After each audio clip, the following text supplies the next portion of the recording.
If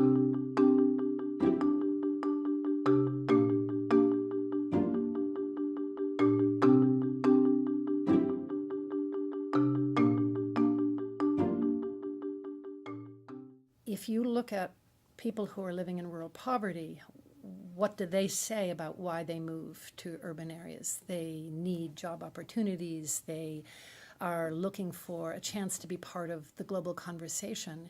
They want internet connectivity. They want a chance, if they were not successful at school, for example, another chance to build human capital. That's about jobs. And if you look through the history of the world, where people have moved into cities, you see an expansion of the economy. So economic growth and development has very, very often in history moved with urbanization.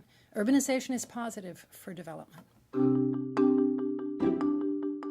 Well, who moves to urban areas is important, and it tends to be young people. Young, healthy people move into urban areas. So anticipate that the modernizing urban space is also a young space. And that has both advantages for people and for cities, but it also has risks. So young people are not with their families. They lack, in many cases, the social networks that offer protection for them.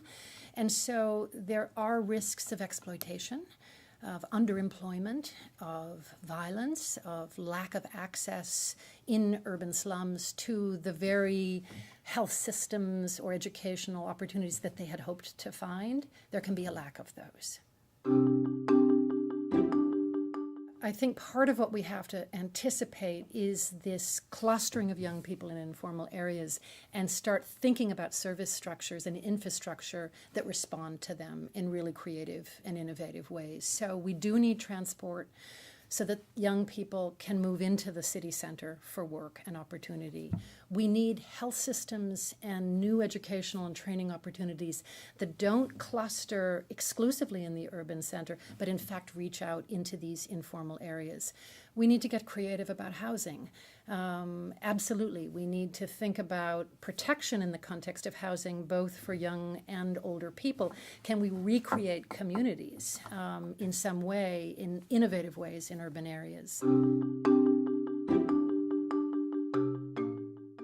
I mean, looking at a goal that's on location and where people go is an opportunity to look at all the goals. And so to work on urbanization and create healthy cities gives you all these multiplier effects across all the other goals, absolutely. Because to create safety is to touch empowerment, is to touch employment, is to touch human capital. And what's happening, young people are moving to cities because it's their chance to raise and increase their human capital to be part of society in the next 10, 15, 20 years.